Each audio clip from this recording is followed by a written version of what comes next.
talk that I did on Facebook here on YouTube, and I want to talk about basically what I call social capitalism. Now, social capitalism isn't Marxism or communism. These vehicles are built on the government taking control of society, and I'm talking about empowering us individuals to take control and why it's important. Social capitalism is the next paradigm that is headed our way. Now, the good news is it can't be stopped because of something known as the blockchain, which I'm going to explain. The bad news is it may be too late. And the simple fact is we have to basically fix the blockchain, or I call the open innovation framework, and usher in social capitalism as soon as we can. So what is my story, and how is it that, I got to where I am today? Well, my story started in 2000. I started working for a company called the Digital Arena. We had, our vision was really simple. This was before Steam, before anything else. We wanted to become the global McDonald's for gaming and certification around the world. You'd go to a digital arena and you could sign up as a member, you could play anyone in the world, and we were the cyber cafes all around the world called the Digital Arena. It wasn't my idea, but I did join the organization. Now, I joined the organization and added something called Education Using Information Technology, which I realized was these young, very talented high school guys basically did not have the money to pay for the certification program. And in the process of learning about the certification program, it dawned on me all this could be driven by AI. Well, it was 2000. Anyone knows the story of 2000. Our entire, we failed. We threw all our money. We went basically bankrupt doing it. And we built a prototype, but we couldn't, there was no angels list. We couldn't, we just couldn't find the investors. We didn't really know where to go, how to find them. And had we launched maybe in Silicon Valley, it would have been a different story, but we didn't. We launched in Gaithersburg, Maryland, which was a problem.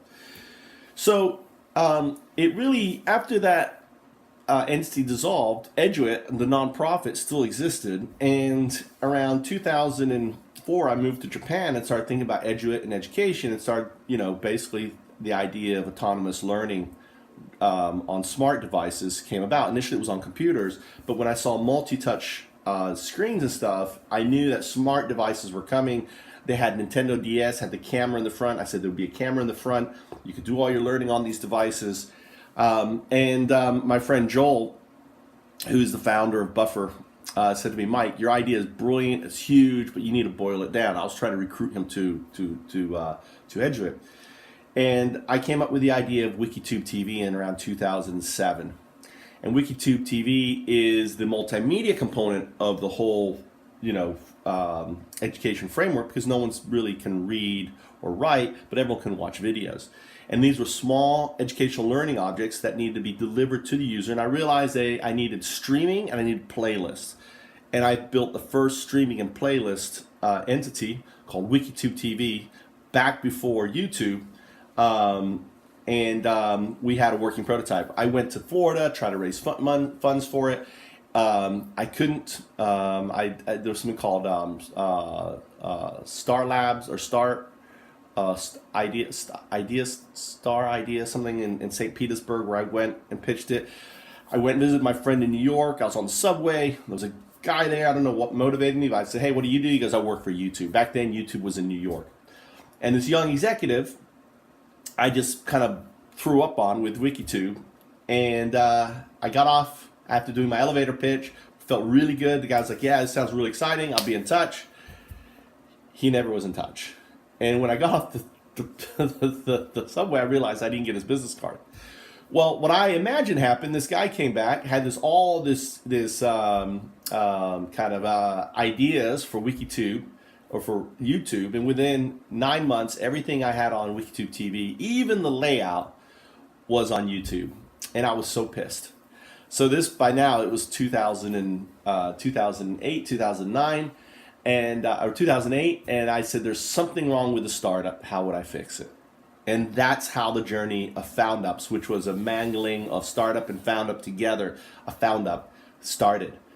Is a quest to answer question: how would I fix the startup?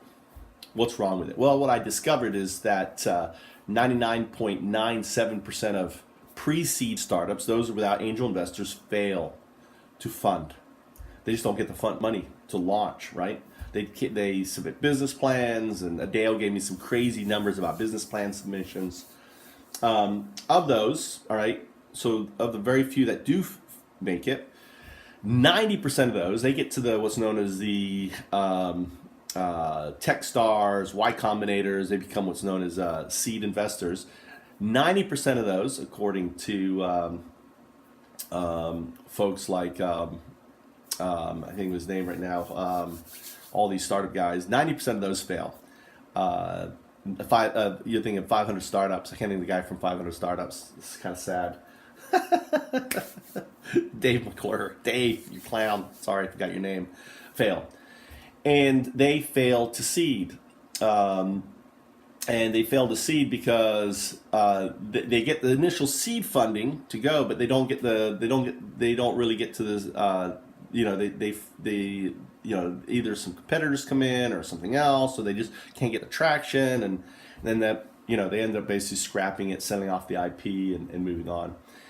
And a few of those 90%, the 10% that make it through that round that become VC funded, fail to cross the chasm. And they just, they may last 20 years, but they just don't get the market penetration, everything else, and and they finally, fail. So how can something which has a 99.97, a 90%, and a 75% failure rate be considered successful? It's not. It's broken. And I said, how would I fix it? And I started working on the idea of this open innovation framework, which was built on the blockchain in 2009. And I couldn't get Dave McClure or anyone else behind it. And I finally, in 2011, after even talking to what's his name? He wrote the I can't think of his name. He wrote the whole thing of power and wealth cycle. He did a great documentary. I reached out to him, say, hey, do you know any funders? I have the solution for your problem to stop this power and wealth cycle, to break this problem. Because I realized that all these, our entire economic model is built on this, is an infinite one, built on a finite one. And that unless we change the underlying structure, which I'm going to explain, we risk everything. And I can't think of his name. It's early in the morning. Maybe I'm getting Alzheimer's. So out of desperation, I said, who are these Bitcoin folks? Who are these individuals that ultimately, are doing this Bitcoin magazine? So I reached out to Bitcoin magazine folks, and I talked to a guy called Mihal Lisi. I also talked to a guy called Alexander, who's in the top, he's restarted in the top 10 most influencer folks. He has the mathematician name, Vladimir something or other. You can look him up, or I have him on my document. And I also talked to the founder and one other guy. I never talked to Vitalik. He was part of the team, but he was a junior member back then.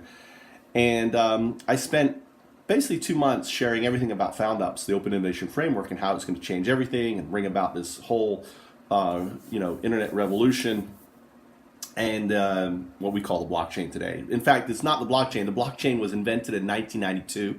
It was used in 2007 as part of MadeSafe. The problem with MadeSafe, it never ultimately, it wasn't open for anyone to launch their ideas. MadeSafe was just a closed system. And then it was used in 2008 for Bitcoin, blockchain was. And then it was used in 2013 for Ethereum, which was the first open innovation framework. All right. So let's explain the problems. The problem we have, and the problem that I realize in the process, and the problem that we've exasperated now because of the blockchain, all right, is this. And I just learned about this based on game theory, and I didn't know what I was talking about was game theory, but this is based in science. When you have a finite system up against an infinite system, the infinite system is always going to win. Well, what is the infinite system in our case? It's our business model. I'm going to swivel this around here, okay, and see if I can swip this around. Hold on one second. I'm going to explain this. Come on. There you go. All right. So our whole economic system is built on two blocks. And I'm going to talk about the first block is this compounded annual growth rate, CAGR. CAGR has been around for centuries. And it really took off during the Industrial Revolution because CAGR was the motivation to give wealthy landowners their return on investment, right? It's also called ROI, return on investment, is built on CAGR.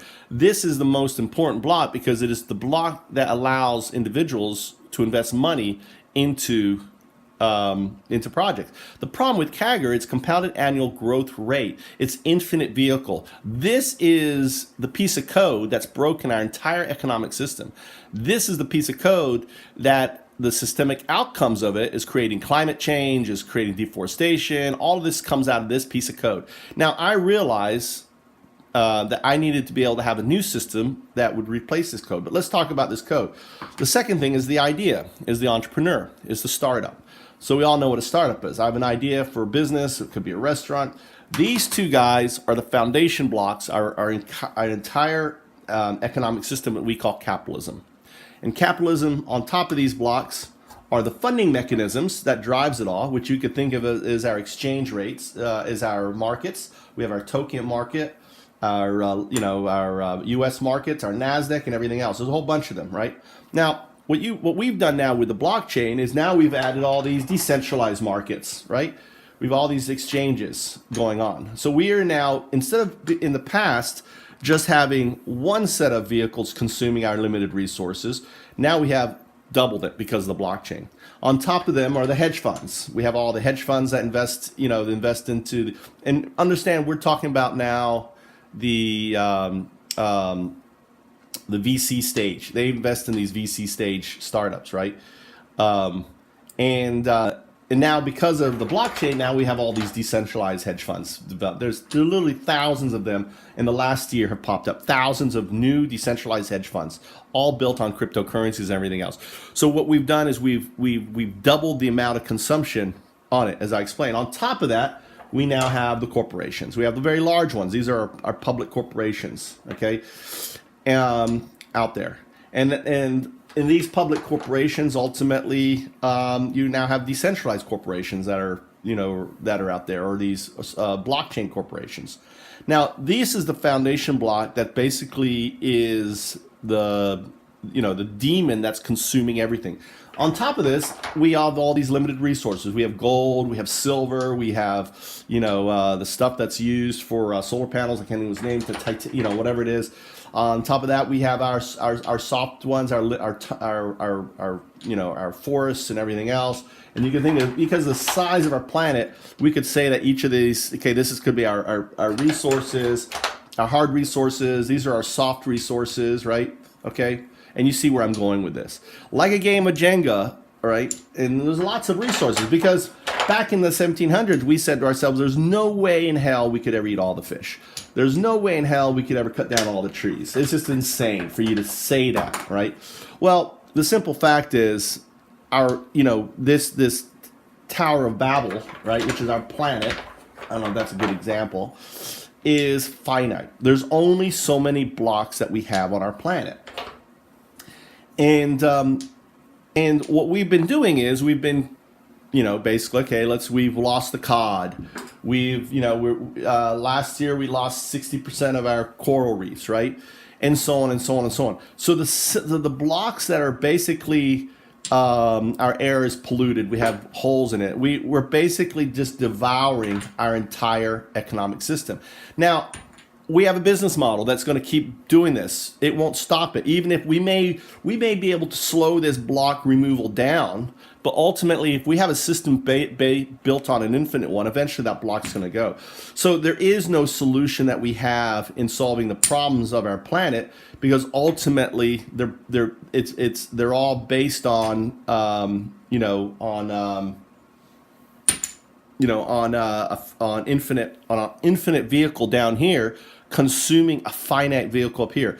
Which one in game theory, right? This one is always going to lose. All right, that's the simple fact. There's no solution. There's no fixes in the world from that we can fix. So, what I realized this in 2009 is that basically, in order for us to fix this, we need a whole new sandpit, and this is what you call the blockchain. Now, what the blockchain's kind of screwed up is if you look at, if I can find this block down here that I just knocked off here. Where are you? Okay, you got the startup. Where's Kagger? Kagger is proof of work, proof of stake. These are the things that the blockchain is built on, right? So what's happened with the blockchain is it's hyper sped up the whole demise of our planet. We had traditionally only about $60 million invested in startups into Kagger, right, annually. Because of the blockchain, we've nearly doubled that. And by 2025, we have basically, the blockchain has turned this into a Pandora's box. We could have $100 billion, $200 billion all now consuming. Think of all the millionaires that we have made in the last year, right, on the blockchain. What are they doing? They're buying Lambos. They're buying all these goods. What are all these goods are coming from? Our limited resources. So because of the blockchain, we have sped up the consumption of our limited resource in a significant way. But the good news is this, is that because of the blockchain, we can have any code we want. So I want you to imagine a new code that's built on CABR, which stands for Compounded Annual Benefit Rate. Now, the reason why, for example, a guy called Olinga Tahid offered $50 million to buy Foundups back in 2016 is he's worked on CABR a little bit. Okay, he realizes what I'm saying is true, and he saw the potential Foundups. Right, Olinga Tahid it's called Internet of Value. He basically has created a whole business going to corporations saying, "Listen, let's create a new measure for you. It's CABR, Compounded Annual Benefit Rate. How is it what you're doing, Mr. Coca-Cola, impacting our planet in a positive way? Right? How is it impacting the environment in a positive way? Can we provide metrics and measures to it? Right?" And the second thing that funds this new ecosystem isn't the startup, which is built on CABR, it's the Foundup that's built on CABR, right? Compounded Annual Benefit Rate. And in simple things, I stole this from permaculture, so I can't take credit, but I kind of changed it a little bit. I said CABR is built on the valuation of how is it that this idea, this initiative impacts the planet, its living systems, and in sharing the benefit with others. And ultimately ushering and bringing about something known as DANOs, Decentralized Autonomous Nonprofit Organizations, which I have a chip for somewhere, right? DANOs will replace every kind of corporation out there, right? DANOs is the future. And DANOs ultimately are 100% controlled and run by the people. Now, just as there are, where is my Dano block? All right, I can't see where did that. Should I have this ready? I don't know where it's at. All right, Dano, Decentralized Autonomous Nonprofit. So just as there are exchanges in the other one, there will be exchanges, but these exchanges are DANOs, Decentralized Autonomous Nonprofit Organizations, that ultimately are evaluating the consumption of the impact of these ideas on a finite scale. So these ideas are basically giving back to the planet, right? On top of the Danos are the hedge funds, but these hedge funds again, valuation is based on how they impact the planet, give back. So the valuation of a startup that actually is improving the planet has a higher valuation than one that's consuming it as in a startup. So Foundups are all about improving. So just as we have the entire system, what we can do is move folks from the old system that was here over to the new system that's here. And in doing so, instead of basically putting blocks out, we're adding blocks to the new system. So these new entities are giving back. So where does universal basic income come from? It comes from Danos. Where does healthcare for all? Danos. Where does insurance for all or education for all, Danos? Because ultimately what Danos seeks to do, a decentralized autonomous nonprofit organization, is it gives back to the system, unless the old one, which is about taking from the system.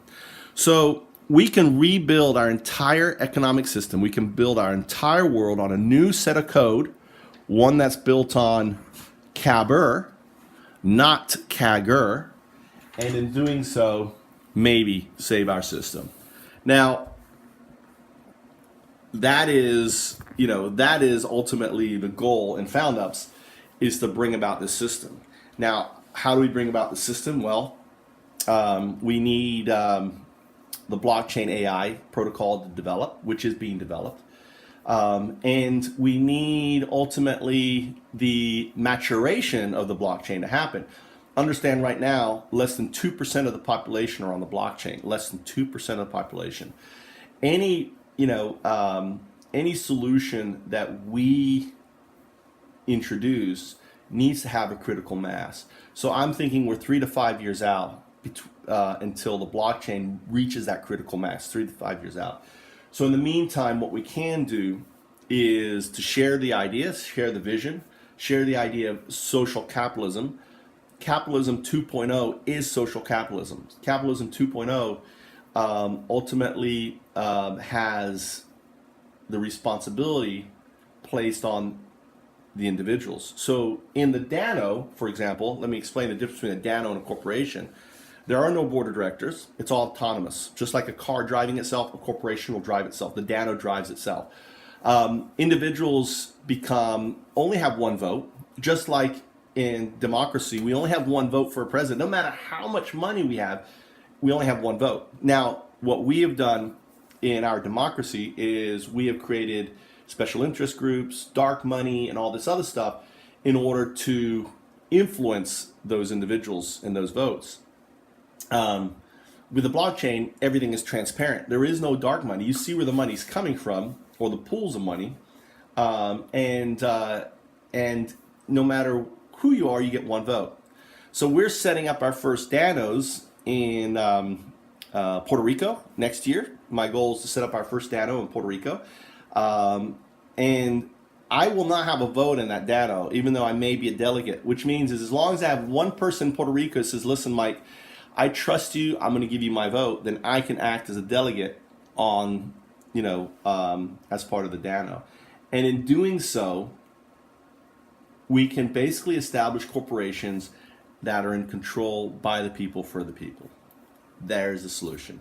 So we need to be grasping the simple fact is our planet is in crisis, and unless we do something about it, we risk everything.